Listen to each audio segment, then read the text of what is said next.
শুক্লপক্ষে একাদশাং তিথো মানে নাম করতে কিছুই না তাহলে সর্বমঙ্গলা মঙ্গলে শিবে সর্বার্থ সাধুকে শরণ্যে ত্র্যম্বকে গৌরী নারায়ণী নমঃ। আজকের অধ্যায়টা শুরু করতে চলেছি 51 সতীপীঠের অন্যতম পীঠ বক্রেশ্বর ধামকে নিয়ে। কথিত আছে ভগবান বিষ্ণু যখন তার সুদর্শন চক্র দ্বারা সতীর দেহ 51 খণ্ডে খণ্ডিত করেছিলেন, তখন তার ভ্রুযুগলের মধ্য অংশ অর্থাৎ তার মন এখানে পতিত হয়েছিল। সত্যযুগে অষ্টবক্র মুনি যখন লক্ষ্মী ও নারায়ণের বিবাহ অনুষ্ঠানে ইন্দ্র কর্তৃক অপমানিত হয়েছিলেন, তখন তিনি ডিহি নামক এক গ্রামে এসে তপস্যা করে শিবের আশীর্বাদ লাভ করেন। যেহেতু তার অষ্ট অঙ্গ বক্র ছিল, তাই তিনি অষ্টবক্র মুনি নামে পরিচিত ছিলেন। আর এখানে এসে এখানের কুণ্ডে স্নান করে, অর্থাৎ যেটা কিনা পা ফড়া নদী নামে পরিচিত ছিল, সেখানে স্নান করে অভিশাপ মুক্ত হন। আর এই সতীপীঠেই সেখান থেকে তিনি শিবের সাধনা করা শুরু করেন, আর এই ধাম পরিচিতি পায় বক্রেশ্বর ধাম হিসেবে। আজকে কথা হবে এই বক্রেশ্বর ধাম সম্বন্ধে, এবং এই বক্রেশ্বর গ্রামের গ্রাম্য জীবনও আমি দেখাতে থাকবো ভিডিওটাতে। চলুন তাহলে ভিডিওটা লাস্ট অব্দি জুড়ে থাকবেন, আর কিভাবে আসতে হবে সে সব কিছু কিন্তু এই ভিডিওতে আমি বলে দেবো। কলকাতা থেকে বক্রেশ্বর আসতে গেলে হাওড়া থেকে হুল এক্সপ্রেস ধরে নামতে হয় দুবরাজপুর স্টেশনে, আর তারপর এরকম সুন্দর মনোরম পরিবেশ পেয়ে চলে আসা যায় বক্রেশ্বরে। Good morning everyone from Birbhum. এখন আছি বীরভূমের এক গ্রামে, এই যে দেখতে পাচ্ছ বক্রেশ্বর গ্রামে আছি। আর আজকে এই ভিডিওতে একটু গ্রাম্য পরিবেশ দেখাবো, আর সাথে বক্রেশ্বর মন্দিরে যাব, সব কিছু প্ল্যান আছে। সকালবেলা উঠে একটু চারিদিকটা একটু দেখাবো। দেখো কতটা সুন্দর জায়গা, অসাধারণ সুন্দর জায়গা, দেখো কি সুন্দর লাগছে। দেখো এগুলো হচ্ছে ঘুটে, আর এই যে বাড়িগুলো দেখো পুরনো বাড়ি, সব মাটির বাড়ি, গাছপালা আর একটা বাঁদর। আর এইগুলো হচ্ছে কাঠগোলাপ, এই হচ্ছে কাঠগোলাপ গাছ। আর এইদিকে হচ্ছে দেখতে পাচ্ছ গরু থেকে শুরু করে সব কিছু, একদম গ্রাম্য পরিবেশ, হেবি সুন্দর লাগছে। কিন্তু গ্রামের বাড়ির দিকে এসেছিলাম অ্যাকচুয়ালি বীরভূমে, তাই ভাবলাম একটু তোমাদের সাথে একটু ভিডিও শেয়ার করি। লাস্ট ভিডিও ছিল রামনবমীতে বারাসাতে, তো সেখান থেকে বীরভূম, বারাসাতেও বীরভূম। তো এখানে এসছি বক্রেশ্বরে মন্দিরে যাব, কিন্তু এই ভিডিওতে অবশ্যই জুড়ে থেকো। আর গ্রাম্য পরিবেশে সকালবেলা ঘুম থেকে উঠে এই দৃশ্যগুলো দেখাচ্ছি, কেমন লাগছে অবশ্যই জানিও। গ্রাম্য পরিবেশ খুবই সুন্দর লাগে, অনেক কিছু দেখাতে চলেছি। আর বলে রাখি যে আসলাম কি করে, এখানে কলকাতা থেকে কিন্তু হুল এক্সপ্রেস ছাড়ে, সেই হুল এক্সপ্রেস ধরে আসতে হয় দুবরাজপুরে। আর দুবরাজপুর থেকে এখানে টোটো আছে, সেই টোটোতে করে বা বাসে করে আসা যায় এই বক্রেশ্বরে। বক্রেশ্বর জায়গাটা খুবই সুন্দর। দেখো যেখানটাতে আছি সেখানে একটা কালী মন্দির রয়েছে, আমি একটু দেখাবো। বটগাছ তলাতে, এই যে কত বছরের পুরনো বটগাছ তলা, এটা অনেক দিনের পুরনো, বিশাল বড় এক বটগাছ। এই বটগাছ তলাতেই কিন্তু রয়েছে একটা কালী মন্দির। ভিউটা দেখো সকালবেলা উঠে কতটা সুন্দর লাগছে, গ্রামের ভিউ। তো যারা আর কি শহরে থাকো তাদের কাছে তো এগুলো নতুন, এই জন্য একটু দেখাচ্ছি। দেখো এখানে এই হচ্ছে সেই কালী মন্দির, দেখো।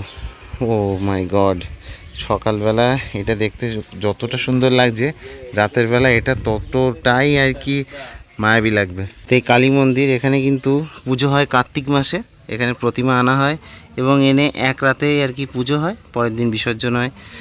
এবং খুব সুন্দর জায়গাটা, একদম চারিদিকটা একটু দেখাবো। এখানটাতে গ্রাম্য পরিবেশ, এবং এখানে বীরভূমের এলাকা যেহেতু এর জলের একটু ক্রাইসিস থাকে, তাই এই জায়গায় জায়গাতে এই যে পানীয় জলের যে কলগুলো দেখতে পাচ্ছ, এখানে একটা রয়েছে, সামনে আর একটা দেখেছিলাম। গ্রাম্য পরিবেশ সত্যি খুব সুন্দর লাগে। যারা শহরে থাকো বিশেষ করে, তাদের কাছে এগুলো খুবই সুন্দর লাগবে। তো ভিডিওটা অবশ্যই জুড়ে থেকো লাস্ট অবধি। আমরা ছিলাম বক্রেশ্বরের হরিদাসপুর গ্রামে, আর এখানে মা কালী খুবই জাগ্রত। বটগাছ তলাতে আছে মায়ের বেদি। প্রত্যেক দিন সেখানে দূর দূরান্ত থেকে ভক্তরা ছুটে আসেন, কারণ মা যে এখানে খুবই জাগ্রত। এখানে মায়ের বেদির সোজাসুজি একটা বাড়ি নেই এই গ্রামে। এখানে মা কতটা জাগ্রত সেটা না হয় পরে কোনো এক ভিডিওতে বলবো। আরেকটা জিনিস দেখাচ্ছি, গ্রামের কুয়া, সেই কুয়া দেখাচ্ছি। দেখো এই যে এই হচ্ছে কুয়া, এটা কত বছরের পুরনো আমার নিজেরও আইডিয়া নেই, বাট এটা কুয়াটা আমি একটু দেখাই। এই যে দেখো কতটা নিচে, ফোনটা পড়লে না এখান দিয়ে দুম করে আর তোলা মুশকিল হয়ে যাবে, বিশাল গভীর। এই যে এই জিনিসটা, এটা দিয়ে ওর মধ্যে ফেলতে হবে। লেটস ট্রাই ইট, একবার একটু দেখি। এই দেখো এটা এইভাবে যাচ্ছে, এই যে নিচের দিকে চলে গেল। ও বাবা, আমার হাত জ্বালা করছে, ছেড়ে দিই। হাতে লেগেছে। এইটা এখানে লেগেছে হাতে, ওটা পড়ে গেছে কুয়াতে। আরে হাত ফুলে গেছে ভাই। এই যে দেখো, এই যে এইভাবে তুলতে হবে। আহা, হেভি লাগছে, কিন্তু আমার হাতে লেগেছে। এই যে উঠে এসছে জল, কুয়ার জল। আরে ভাই ঠান্ডা আছে বেশ, দেখাতে গিয়ে হাতটা ফুলিয়ে ফেললাম হালকা করে, কোনো ব্যাপার না। চলো দেখো, এটা কিন্তু বেসিক্যালি বক্রেশ্বরে হরিদাসপুরে। আর এখানে দেখো এটা মর্নিং স্কুল আছে, দেখাচ্ছি। এই যে দেখো এটা মর্নিং স্কুল, এই বাচ্চারা সব এখানটাতে এই যে স্কুল করছে এখন সকালবেলা, মর্নিং স্কুল কিন্তু এটা। আর এখানে এরকম ছোটোখাটো সব মুদি দোকানগুলো এরকম নিজেদের ঘরের মধ্যে করে, দেখতে পাচ্ছ এরকম। এই যে দেখো এখানকার লোকাল খাবার, সকালবেলা মুড়ি এক গাদা কিনে নিয়েছি, যেহেতু লোক অনেক বেশি, ঝুলিয়ে নিয়েছি গলায় চানাচুরের প্যাকেট। তো দেখো এবার কিন্তু মাখাবো হচ্ছে মুড়ি মাখাবো, তার জন্য আচার নিয়ে এসেছিলাম, এই যে দিলাম। একদম দেশি স্টাইলে তৈরি হবে আজকে। এই যে বড় একটা পাতিলা নিয়েছি, প্রথমে যাচ্ছে আচার, আর এরপরে যাবে হচ্ছে মুড়ি, এইভাবে ঢালবো। ওহো, প্রথমে একটু এটাকে ম্যারিনেট করে নেব। তো এইগুলো কিনেছিলাম না, এইগুলোকে একটা একটা করে ছিঁড়বো। একদম স্পেশালিস্ট মুড়ি মাখা দেখতে পাচ্ছ। এই দেখো এবার এর মধ্যে দেবো হচ্ছে আলু ভাজা, দেখতে পাচ্ছ, এই যে দিয়ে দিলাম। আর এখানে সর্ষের তেল মানে এত পিওর না। এইবার হবে মাখানো, অ্যান্ড দ্য ফাইনাল রেজাল্ট। সবাই খেতে বসেছে। এইসব যে বাড়ি গ্রামের দিকে, এগুলো কিন্তু সব দোতলা বাড়ি। এটা একটা ভগ্ন বাড়ি, আমি একটু দেখাই স্ট্রাকচারটা। এই যে দেখতে পাচ্ছ, এটা হচ্ছে নিচের তলা, আর এই যে এইটা কিন্তু ওপরের তলা ছিল, ঠিক আছে, এই যে ওপরের তলা ছিল। এবং এখান দিয়ে কিন্তু এর ওপরে তোমার জানলা টানলা সব কিছুই ছিল আর কি। আমি একটু তার একটা নমুনা দেখাবো। এই যে দেখতে পাচ্ছ ওপরে এই যে জানলা, দেখো, ঠিক আছে। তো এইরকম। আর এখন এসছি একটু ডুমুর পাড়তে, এই যে জঙ্গলে এসছি, দেখতে পাচ্ছ এই ডুমুর গাছে দেখো কী পরিমাণে ডুমুর হয়ে রয়েছে, দেখো কী পরিমাণে ডুমুর, চারিদিকে ডুমুর হয়ে রয়েছে, দেখতে পেয়েছো। ডুমুর পাড়ছি এখন এখান দিয়ে, বেশ মোটা মোটা ডুমুর রয়েছে। দেখো কী পরিমাণে হনুমান, দেখো এখানে, দেখো কী লেভেলের হনুমান, দেখো এখানে চারিদিকে হনুমানে ভর্তি হয়েছে। এক এক করে যাচ্ছি, দেখো এক এক করে যাচ্ছি। এখানে এরকম প্রচুর পরিমাণে হনুমান কিন্তু, হ্যাঁ, এই যে হনুমান সব জায়গায় এরকম ঘুরে বেড়ায় আর লাফ দিয়ে দিয়ে এরকম করে দৌড়ে পালায়। সারাদিন খাওয়া দাওয়ার পরে আর ঘুমানোর পরে কিন্তু বিকেলবেলা বেরিয়ে পড়লাম একটু বাইরে। এই যে দেখতে পাচ্ছ এখন বাইরের কন্ডিশন বক্রেশ্বরে, এখন 5টা একটু বেশি বাজে। আর একটা কথা বলে রাখি, এখানে কিন্তু টোটো ফোটোতে অনেক কম প্রাইস। আর বক্রেশ্বরের আগেই হচ্ছে বক্রেশ্বর ইন, এখানে দুই একটা আর কি ছোটোখাটো মানে লজ টাইপের রয়েছে বক্রেশ্বরের ঠিক আগে আর কি, বক্রেশ্বর মোড়ের আগে। দেখতে পাচ্ছ কি সুন্দর রাস্তা। আর এখানে রয়েছে এই যে 55 ভিলা আর কি, এটাও কিন্তু থাকার জন্য আর কি বক্রেশ্বরে থাকা খাওয়ার জায়গা। আর এই হচ্ছে বক্রেশ্বর বাজার, এই যে দেখতে পাচ্ছ। আর এই যে গেটটা দেখতে পাচ্ছ, এই গেট দিয়ে কিন্তু ঢুকে পড়লাম, যাচ্ছি হচ্ছে বক্রেশ্বর মন্দিরের দিকে, শিব মন্দিরের দিকে। এই বক্রেশ্বর মন্দিরে যাওয়ার সময় এই যে দেখতে পাচ্ছ গরম জলের ঘাট, এই গরম জলের ঘাট দেখিয়ে তারপর ভেতর দিয়ে মন্দিরের দিকে যাব। আর এখানে রয়েছে কিন্তু প্রচুর দোকান, যেখান দিয়ে প্রসাদ কেনা যায়, সেইগুলো দিয়ে আর কি মন্দিরে পুজো দিতে যাওয়া যাবে। এখানে এমনি অনেক হোটেলও রয়েছে। এখানে দেখো কত রকমের জিনিস রয়েছে, পুজোর সামগ্রী রয়েছে, সব কিছু নিয়ে এখান দিয়ে কিন্তু যেতে পারো। দেখো এই যে গরম জলের ঘাট, এটা এর ভেতরে ঢোকার জন্য প্রবেশ মূল্য হচ্ছে 10 টাকা করে। ভেতরে দেখতে পাচ্ছ একটা বট গাছ রয়েছে, বিশাল বড়। আর সামনে হচ্ছে সেই ঘাট। দেখো এই যে এন্ট্রান্সটা কতটা সুন্দর, চারিদিকটা দুদিকটা কত সুন্দরভাবে সাজানো। লেখা রয়েছে পুরুষ বাঁ দিকে, মহিলা ডান দিকে। এইটা হচ্ছে বক্রেশ্বরের সেই বিখ্যাত গরম জলের কূপ বলতে পারো। এখানে কিন্তু গরম জল বেরোয়। এবার কোথা দিয়ে আসে কেউ জানে না, বাট হ্যাঁ এই জল কিন্তু গরম সবসময়ের জন্য আর কি, উষ্ণ গরম জল এখানে আর কি। শীতকালেও এরকম গরম থাকে, সবসময় থাকে এই বক্রেশ্বরে। চারিদিকটা একটু দেখাবো, দেখো কতটা সুন্দর জায়গা, এই মনোরম পরিবেশ। এখানে কিন্তু একবার আসতে পারে বক্রেশ্বরে এই বক্রশিব মন্দির আর এই গরম জলের কুয়ো এইটুকু দেখার জন্য। তো এখান দিয়ে আমরা প্রসাদ কিনে নিলাম। প্রসাদে মোটামুটি আর কি সিঁদুর, ওই নকুলদানা আর সাথে দুই একটা জিনিস দিয়েছিল। প্রসাদের দামও কম, 30 টাকা করে নিল। আর এখানে দাঁড়িয়ে রয়েছে গরম জলের কুয়োতে, যেন গরম একটা আসছে, তাই না, গরম ভাপ আসছে একটা। বেশ জলটা একটু দেখবো। ভাই বিশাল গরম, সিরিয়াসলি গরম। দেখো কী লেভেলে গরম, আমি একটু ওদের থেকে একটু রিভিউ নেব। কেমন গরম? ভালোই গরম আছে। এখানে ফুটন্ত জল না, ন্যাচারাল একদম। এখানের যে দেয়ালগুলোতে আমি দেখাবো যে যোগাসন, তার যে বিভিন্ন রকমগুলো আর কি এখানে দেখো ফুটিয়ে তুলেছে দেয়ালগুলোতে। দেখো কতটা সুন্দরভাবে ফুটিয়ে তুলেছে, খুব সুন্দর কিন্তু জায়গাটা। দেখো এখানটাতে দেখো কী লেভেলের আর কি জল ফুটছে, দেখো গরম জল ফুটছে দেখো রীতিমতো এখানে ন্যাচারালি, দেখতে পেয়েছো? দেখো এইটা রাস্তাটা দিয়ে কিন্তু এবার মন্দির চলে যাবো। ওই আর কি স্নান করে যাওয়ার, মানে স্নান করে উঠে এখান দিয়ে আর কি মন্দির যাওয়া যায়, এই গলি দিয়ে সোজা। উষ্ণ প্রসবন থেকে যখন মন্দিরের দিকে যেতে লাগলাম, এই পুরনো আর্কিটেকচার আর সাথে এই দোকানগুলো দেখতে দেখতে চলে এলাম পেছন দিকের যে দরজা, সেই দরজার সামনে, যেখানে রয়েছে তীর্থযাত্রীদের প্রতীক্ষালয়। দেখো চলে এলাম কিন্তু বক্রেশ্বর ধামের সামনে, দেখতে পাচ্ছ এই হচ্ছে বক্রেশ্বর ধাম। কতটা সুন্দর লাগছে দেখো। আর এখানে কিন্তু জুতোগুলো খুলে রাখতে হবে বাইরে, তো তারপরে আর কি দর্শন করে বেরোতে হবে। কতটা সুন্দর জায়গা দেখো, জাস্ট চারিদিকটা একটু দেখো, হেভি সুন্দর জায়গা। তাহলে বাবা দর্শন করে আসি। তাহলে চলো, বলে রাখি এই যে পোর্শনটা, এটা কিন্তু পেছনের দিকটা, মানে স্নান করে আর কি এই দিক থেকে ওঠা যায়।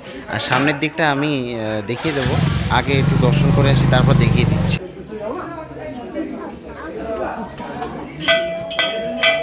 এই যে দেখতে হচ্ছে মন্দির, এখানে কিন্তু বিয়ে হচ্ছে, দেখতে পাচ্ছ, একটু দেখাবো।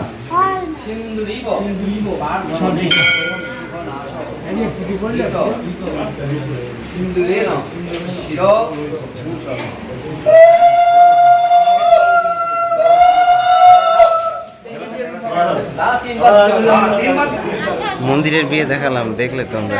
আর এই দেখো, এই কিন্তু সামনে দিয়ে ঢুকে এই অংশে আসতে হয়। এখানে দেখো কত ঘন্টা। আর এই কিন্তু বাবার মন্দির। আমি ভেতরটায় যাব, তার আগে এখানে কিন্তু হাত পা ধুয়ে নিতে হবে আর কি এখান থেকে। এই যে দেখতে পাচ্ছ, এখান দিয়ে কিন্তু এই জলে আর কি হাত মুখ ধুয়ে শুদ্ধ হয়ে নিতে হবে। চলো মন্দিরের মধ্যে প্রবেশ করছি।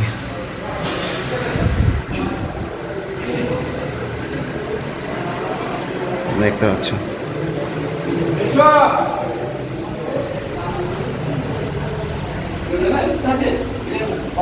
শুক্লপক্ষে একাদশাং তীর্থ মানে নাম করতে আমাদের তো কিছুই না গেলে হ্যাঁ 5 টাকা নাম বলো, কি বলো?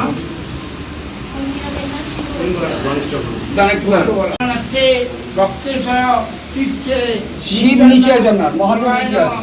মহাদেব এটা কিন্তু শিব নয়, এটা দেখছেন না? এটা মহাদেবী ভক্ত অষ্টবক্র মুনি, তার অভিধানে অসংখ্য বাধা দিল।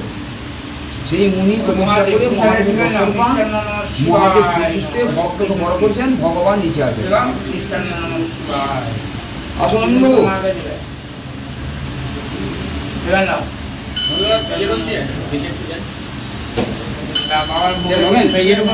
খাতাটা কই?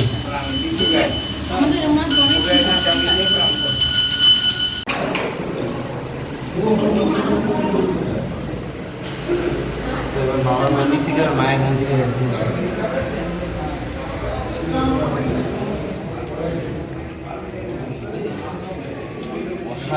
কথা বলবো, ভেতরটাতে মানে শিব মন্দিরের ভেতরে একে তো উষ্ণ প্রসবন, তো ওই জন্য একদম সব ভেতরে গরম পুরো, মানে একদম ঘেমে গেছে। এতটা সুন্দর জায়গা, ভব্য জায়গা। যে শিবলিঙ্গ সেটা কিন্তু ওখানে দেখলে তোমরা, আর ওর নিচে একটা ছোট একটা পাথরের শিবলিঙ্গ ছিল। চলো মায়ের মন্দিরে যাবো।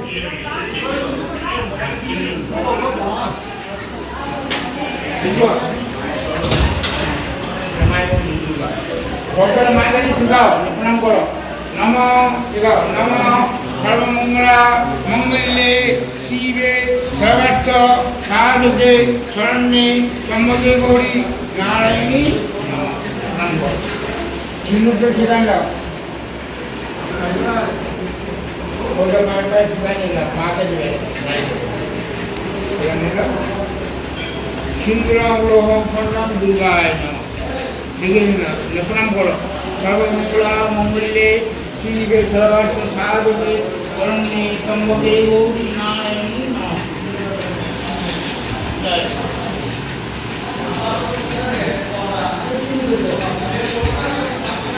এখানে দুটো, ওখানে দুটো, চারটে, এখানে পাঁচটা, আর নিচে সাতটা।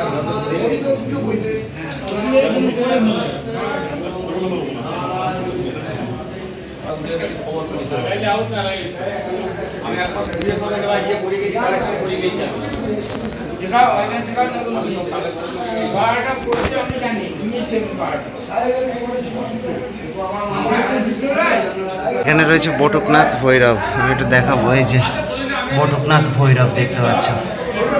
আর এইটা হচ্ছে গণেশ মন্দির, এই যে দেখতে পাচ্ছ, এটা হচ্ছে গণেশ মন্দির।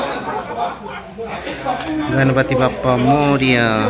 তাহলে এবার এখান দিয়ে সোজা চলে যাবো একদম সামনে, মানে মন্দিরের সামনের দিকটায় যাব। বলে রাখি, বক্রেশ্বর ধামে যে মায়ের মন্দির গেলাম সেটা কিন্তু 51 সতীপীঠের এক পীঠ, ঠিক আছে? তো একটা কিন্তু দর্শন হয়ে গেল, এবং এই ভব্য দর্শন যে এভাবে করতে পারবো এটা আমি ভাবিনি কখনো। তোমাদের সাথে শেয়ার করলাম, সেটা করা সম্ভব হয় না সবসময়, স্পেশাল পারমিশন নিয়ে করলাম। এই যে দেখো বক্রেশ্বর ধামের সামনে চলে এলাম, এই যে দেখতে পাচ্ছ সামনে থেকে বক্রেশ্বর ধাম।